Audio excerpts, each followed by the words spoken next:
Assalamualaikum warahmatullahi wabarakatuh. Ketemu lagi dengan saya Ditya Abdurrahman. Kita masih di acara Ustadz Versus. Oke, teman-teman sekalian, kita akan bahas tentang pemuda dan adabnya kepada orang tua. Ini pembahasan menarik. Nanti kita akan diskusi sebagaimana di season 1 kemarin kita masih dengan Ustadz Heru Kusumadi.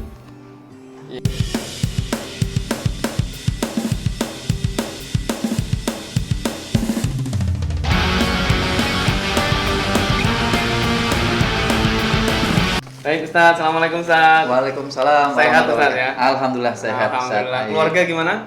Alhamdulillah juga sehat. Alhamdulillah. Ustadz, kita kali ini akan diskusinya tentang pemuda dan adabnya kepada orang tua. Oke. Ini kan problem yang hari ini tentunya masih banyak sekali kasus-kasus di mana anak-anak muda itu sikapnya kepada orang tuanya, adabnya kepada orang tuanya itu sangat mengecewakan. Kalau sebagai seorang orang tua ya, kita di posisi mereka dan kita semua punya putra ya Ustadz. Ya. Kalau melihat anak yang kita didik dari sejak kecil kemudian dewasanya mereka kemudian membangkang kepada kita, itu kan rasanya hati ini udah rontok semua Ustadz. Betul ya Ustadz? Benar, sangat benar Mas. Ya, jadi kalau kita lihat nih, kita berangkat dari fenomena dulu ya. Di Indonesia kita lihat nih, ada di Indonesia itu ada 20,5 juta jiwa yang merupakan lansia. Lansia itu kira-kira di atas 60-an ya Ustadz ya. Di atas 60-an tahun ya. Dan di antara mereka itu ada 1,8 juta lansia yang berpotensi terlantar. Artinya kalau terlantar ini berarti kan anaknya terus kemana nih? Keluarganya kemana nih gitu ya. Ya, ini saya kok nggak yakin kalau 1,8 itu nggak punya anak semuanya kan, nggak masuk akal gitu ya Ustadz ya. Kemudian banyak juga di kurun waktu tahun 2020 ternyata banyak yang kasus-kasus seperti ayah digugat sama anaknya, ibu digugat sama anaknya, hanya urusan-urusan terkait dengan harta. Kayak misalnya ini seorang kakek 85 tahun digugat anaknya dan menantunya sendiri senilai 3 miliar. Ya, naudzubillah, ini kan serem banget. Kemudian ibu kandung digugat karena tanah ya, dituntut sama anaknya sendiri. Waduh, ini yang kayak gini-gini nih kok makin kesini makin jadi problem ini Ustaz. Kira-kira apa sih sebenarnya penyebab kok ada sampai seorang anak atau anak lah gitu ya, kemudian dia menganggap orang tuanya sendiri sebagai musuh sampai seperti itunya Ustaz? Itu gimana cara berpikirnya mereka itu kayak gitu? Ya, kalau jawaban singkatnya itu mereka belum jadi orang tua, mereka belum pernah merasakan ya? Gimana sulitnya jadi orang tua. Maka kalau saya pernah ngomong gini, Ustadz Ai, wahai kalian anak muda itu berharaplah memiliki kesempatan yang saat ini masih memiliki orang tua ya. Berharaplah sebuah kesempatan itu dalam satu waktu punya dua status. Apa itu? Dalam satu waktu Anda itu menjadi anak, punya orang tua masih hidup, tapi Anda kemudian menikah dan punya anak, maka Anda orang tua. Jadi dalam satu waktu Anda ini adalah orang tua, tapi juga Anda adalah anak. Supaya apa? Supaya bisa merasakan jadi orang tua itu memang sangat amat berat sekali bebannya. Jadi ketika anak-anak muda itu masih kurang paham terhadap bagaimana baiknya memiliki akhlak ke orang tua, itu biasanya kalau saya mengambil sebuah penilaian awal ini karena anak muda ini belum pernah jadi orang tua. Paham orang tua itu bagaimana beratnya. Benar. Kalau boleh dideskripsikan, Ustaz. Ini sebagai orang tua juga. Apa yang dimaksud berat ini? Bagian mananya yang berat? Boleh nggak? Iya. Supaya anak-anak ini biar tahu, teman-teman ini biar tahu. Iya. Apa beratnya? Beratnya jadi orang tua ya. Iya. Iya. Jadi kayak saya ini loh. Ini lagi berat ini. Ketika orang tua itu beratnya adalah tanggungan tidak hanya diri sendiri tapi anak-anaknya. Beda anak itu tidak memiliki tanggungan kepada orang tua. Tanggungan dalam hal apa itu? Tanggungan dalam hal pendidikan. Tanggungan dalam hal kemudian untuk wilayah-wilayah keimanan yang lebih tinggi lagi tentunya wilayah ke surga atau ke neraka. Dalam hadis ini saya lebih pada kata-kata kewajiban. Iya. Orang tua tentunya memiliki wilayah kewajiban yang banyak karena identik kewajiban itu dengan balasan-balasan kebaikan nantinya di surga dan seterusnya. Nah, cuma anak remaja saat ini lebih mendefinisikan dirinya itu hak. Gitu, bukan kewajiban. Padahal kan hak dan kewajiban seharusnya selaras. Jadi poin yang kedua tadi itu beratnya orang tua itu karena memiliki kewajiban. Sebagaimana dalam surat At-Tahrim ya, yang ku anfusakum wa ahlikum nar. itu ditujukan kepada orang tua ya. Lebih ditujukan kepada orang tua. Ya. Khususnya malah ayah ya itu ya. Khususnya malah ayah. Ya karena kan ayah menanggung semuanya. Wilayah nafkah, wilayah pendidikan, wilayah penjagaan, pelindungan. Jadi semuanya kan ayah. Makanya kalau ayah itu kan, Ustaz Ai, kalau di dalam fikih itu kan apapun yang kemudian kamu dapati kesalahan dari istri, maka dosanya juga ayah yang nanggung, suami yang nanggung. Betul. Ya. Tapi kalau kemudian suami punya dosa, istri nggak nanggung. Sampai segitunya seorang ayah. Betul. Poin yang terakhir ketiga itu beratnya seorang orang tua itu adalah sebuah pertanggungjawaban. Pertanggungjawaban yang nantinya kalau ibaratnya orang di audit itu kan paling nggak nyaman. Gitu ya. Apalagi kalau namanya orang mau, ya seorang auditor itu kalau mau mengaudit pasti yang dicari kesalahannya dulu. Nah, yang audit malaikat lagi. Yang audit tambah horor lagi nanti. Jadi pada wilayah 3 poin di sinilah beratnya seorang orang tua itu kemudian harus berinteraksi, harus mendidik, harus kemudian ya bersosialisasi dengan anak-anaknya yang terkadang karakternya ya agak-agak fluktuatif, naik turun kegalauan mereka. Jadi dari 3 poin inilah beratnya orang tua itu. Sangat amat berat, apalagi dari sisi nafkah saja itu aja udah berat sekali ya. Kalau kita pahami betul ya esensi dari tanggung jawab menafkahi itu, kalau laki-laki kan itu tugas yang sangat besar ya sebenarnya ya. Karena bahkan seorang istri atau ibu pun sebetulnya tidak dibebani tanggung jawab itu kan. Tanggung jawab itu lebih besar ke seorang ayah ya, betul begitu. Makanya ya? di situ galaunya Ustaz Ai. Gitu ya. Satu sisi kewajiban mendidik anak nggak boleh lepas ayah. Tapi kalau mendidik anak harus di rumah terus. Iya. Nah, nafkahnya sedangkan di luar. Nah, dia harus keluar rumah, tapi meninggalkan anak. Jadi kegalauan itu sebenarnya nggak hanya diterima oleh perempuan-perempuan atau para istri. Gitu ya? Kegalauan juga diterima oleh seorang ayah. Iya. Ini mendidik anak di rumah, tapi ada kewajiban keluar rumah. Jadi jangan dipikirkan seorang ayah itu senang keluar rumah. Padahal di situ dilematis sekali. Ada kewajiban mendidik anak di rumah, tapi kok harus keluar. Nah, maka disinilah perasaan seorang ayah memang berat untuk sebuah memilih dari delimitasasi dari wilayah-wilayah pilihan dari kewajiban, 2 hal yang menjadi kewajiban ini. Jadi menjadi orang tua itu bagi saya adalah berat. Tapi jangan sampai berpikir neng ngono gak dadi. Gitu, Ustaz. Iya. Oke. Kemudian gini, Ustaz.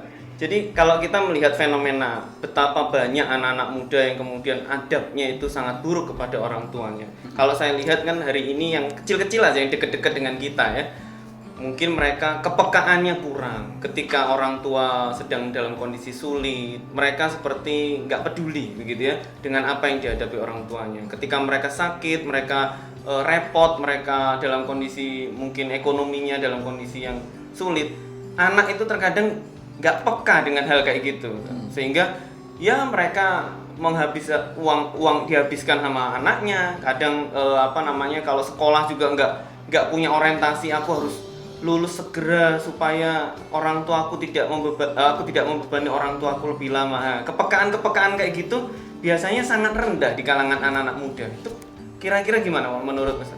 Mungkin kalau saya tadi sedikit saya selipkan di awal tadi, Ustaz. Anak muda saat ini itu dia kayaknya lebih menganggap dirinya ini memiliki keberhakan yang lebih dibanding orang tua. Keberhakan dalam hal misalnya? Dalam hal interaksi antara orang tua dengan anak. Padahal kan antara kewajiban dan hak itu harus bareng. Ya. Kayak misalnya harusnya ayah itu ngertiin aku dong gitu ya. Kayak gitu. Mintanya dimengerti. Namanya hak itu kan enak sekali kan, tinggal minta. Pak, aku anakmu. Papa punya kewajiban untuk nafkahi aku. Berarti aku punya hak 1 juta dari gajinya papa. Nah, namanya hak itu kan tinggal meminta. Kalau kewajiban kan sulit karena harus melakukan. Nah, anak muda zaman sekarang ini menurut saya dan beberapa pengalaman berinteraksi dengan mereka itu lebih berbicara itu hak. Atau bahasanya benar disampaikan Ustaz Ai tadi itu, mereka lebih pingin difahami, bukan pingin memahami orang tua. Sehingga suatu saat saya pernah ditanya, anak pemuda remaja itu lebih banyak memahami atau difahami? Maka saya jawab seharusnya anak muda itu memahami. Sudah pada posisi memahami orang tua. Sebetulnya itu karena kekurang dewasaan dia mungkin dalam hal mentalitas dan sikapnya itu kurang dewasa sehingga dia egois kayak anak kecil. Kan itu sebenarnya sikapnya anak kecil kan, Ustaz. Ya, anak kecil kan pengennya minta semuanya dituruti begitu. Nah, kalau ini udah anak muda, udah usia 20-an misalnya katakanlah begitu. Tapi masih punya sikap kayak gitu, apakah itu karena perkembangan kepribadiannya ini berarti telat gitu? Betul nggak gitu? Saya sangat setuju. Jadi mentalitas mereka ini ya kembali ke anak kecil. Maka kalau tadi saya katakan anak muda zaman sekarang ini itu seharusnya posisinya dia sekarang memahami, bukan difahami. Kenapa seperti ini? Kan kalau anak itu baru lahir, bahkan dalam rahim ibundanya pun pasti kan difahami terus, Zat. Iya. Ibunya mau makan yang pedes-pedes, tapi kata dokter jangan, nanti janinnya bermasalah, akhirnya ibunya ngalah. Demi memahami janinnya.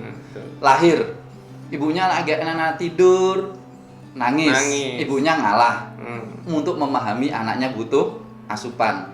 Sampai besar juga gitu. Anaknya mau beli mainan ini, bapaknya nggak punya uang. Tapi anaknya difahami terus. Oh ya, anakku butuh ini, dicarikan. Sampai pada wilayah akil balik, sebut saja akil balik yang sudah siap, sudah ideal gitu anak itu. Anggap saja akil balik itu 14 tahun usianya. Ditambah dijanin itu 9 bulan. Berarti anak itu sebelum akil balik kurang lebih 14 tahun itu difahami orang tua. Difahami. Dia difahami terus atau dia minta difahami. Nah, kalau dia sudah pindah ke usia anggap saja anak muda itu 20 tahun, dari 14 ke 20 kan cuma 6 tahun kan? Padahal setelah itu seharusnya kan dia kan mulai mengganti difahami itu memahami orang tua. Betul. Berarti anak-anak usia muda yang sampai usia 25 tahun dan sebagainya, ya diganti mindsetnya, sekarang kemudian mencoba memahami. Nah kalau dia tetap minta difahami, berarti kan kayak anak yang kecil tadi. Iya. Masih. Nah sekarang pertanyaannya, kenapa kok bisa sampai kayak gitu? Ya. Apa sebenarnya yang kurang ya sehingga anak-anak muda ini dalam kondisi pertumbuhan mentalnya tidak mengikuti dengan pertumbuhan fisiknya? Kalau saya pernah ngobrol dengan beberapa pemuda-pemuda gitu, itu tersebab dari lingkungan atau lifestyle yang mereka dapati. Gitu ya? Baik yang mereka dengar, yang mereka lihat, akhirnya kemudian teresap dalam gaya hidup mereka. Contoh saja yang saat ini ya tentunya, ya kalau mereka nggak kuat filternya, kan semuanya sifatnya instan. Ya, mulai foodnya, kulinernya, kemudian tinggal sekarang kemudian teknologi, semuanya kan sifatnya instan.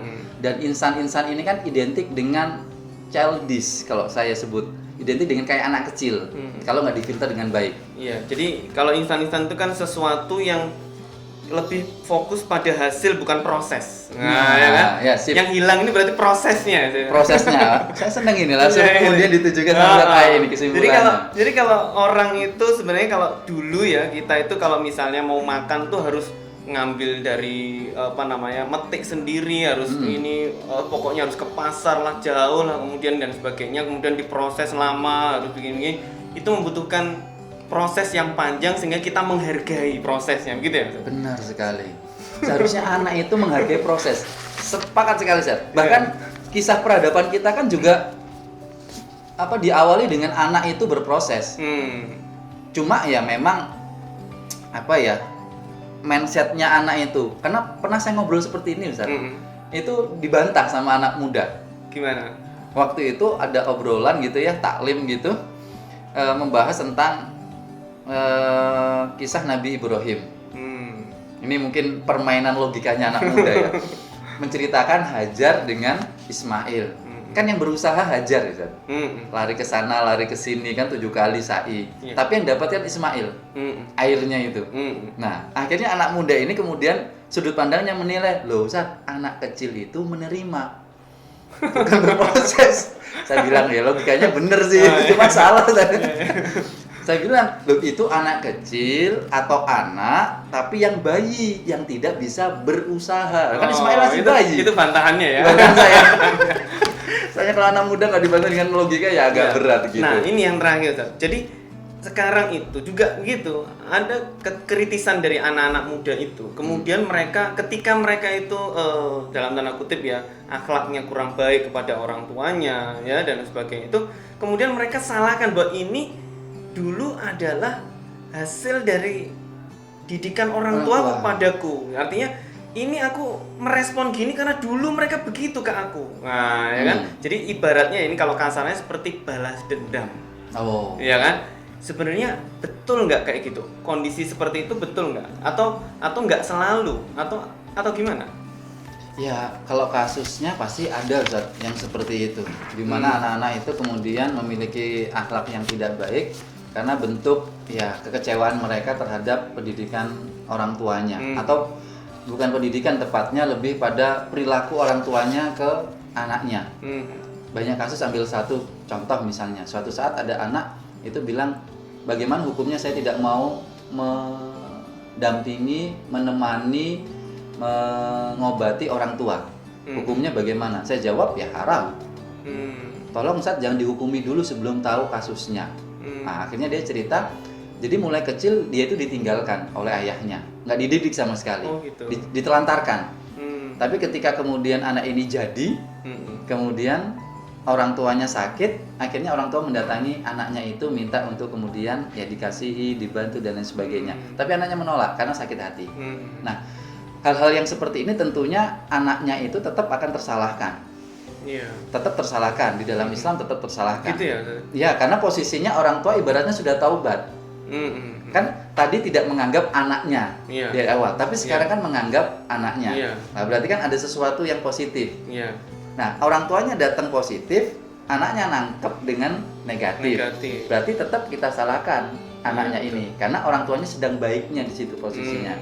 Yang kedua, ketika anak melakukan hal itu kepada orang tua, anggap saja memang salahnya orang tua. Di dalam Islam tidak ada apapun yang dilakukan orang tua terhadap anak yang kemudian anak itu punya alasan untuk menghukumi orang tuanya. Oh, nggak ada ya? Tidak ada. Karena ayatnya kan wala taqul lahuma uffin, itu litahkir. Maksudnya jangan ucapkan ahnya saja itu sebenarnya bukan untuk menunjukkan perilaku khusus. Berarti aku sama orang tua nggak boleh, tapi misuh boleh. Karena nggak ada dalilnya, misuh dilarang. Tapi itu bukan khusus untuk sebuah amalan saja. Tapi lebih makna filosofinya itu adalah yang paling kecil pun itu nggak boleh, apalagi yang kemudian lebih besar. Jadi nggak punya alasan anak untuk kemudian balas dendam kepada orang tua. Berarti kalau mau dibilang sebenarnya haknya orang tua itu apa sih terhadap anaknya? Jadi apa sih sebenarnya haknya? Maksudnya hak-hak yang harus haknya kalau kita sebagai orang tua nih, hak kita terhadap anak-anak kita itu apa sebenarnya? Kalau saya secara singkat, doanya anak. Haknya orang tua itu adalah didoakan oleh anak kebaikan-kebaikan untuk orang tua. Karena saya yakin orang tua pasti hanya berharap satu itu saja. Karena hak itu adalah permintaan, hak itu ada harapan. Harapan tertinggi orang tua itu hanya didoakan oleh anaknya untuk kebaikan orang tua. Masalah materi dan lain sebagainya, orang tua tentunya secara ya karakteristik orang tua tidak akan mengharapkan. Tapi kalau nanti dikaji lagi tentang doa ini, misalnya kalau dalam Islam lebih ke akhlaknya, realita, sosialnya dan lain sebagainya. Gitu. Karena doanya nanti nggak akan diterima juga kalau anaknya nggak soleh. Betul kan? Akhirnya jadi merantak kemana-mana nih. Benar sekali. Begitu, Masya Allah. Ini diskusi kita sudah menarik ya. Kalau kita diskusikan cuma satu chapter kayaknya memang kurang sebenarnya. Ini bisa tambah kemana-mana. Ya, tapi waktu ini memang harus dibatasi, Ustaz. Ya, nanti kita akan sambung kalau memang ada waktu-waktu yang lainnya untuk kita bisa diskusi yang lebih. Siap, Ustaz. Gitu, Ustaz. Oke, teman-teman sekalian, alhamdulillah kita sudah diskusi panjang lebar sekali ya tentang bagaimana sih pemuda dan orang tuanya ya. Dimana kita tahu ya bahwa krisis kita hari ini adalah krisis adab. Salah satunya yang menjadi sasaran adalah orang tua. Naudzubillah. Itu tidak boleh dalam Islam, merupakan sesuatu yang diharamkan. Teman-teman sekalian dirahmati Allah, semoga diskusi ini bisa menjadi inspirasi buat teman-teman untuk lebih baik lagi dalam perlakuan orang tua. Itu aja dari saya, terima kasih. Wassalamualaikum warahmatullahi wabarakatuh. Ustadz versus, yeah.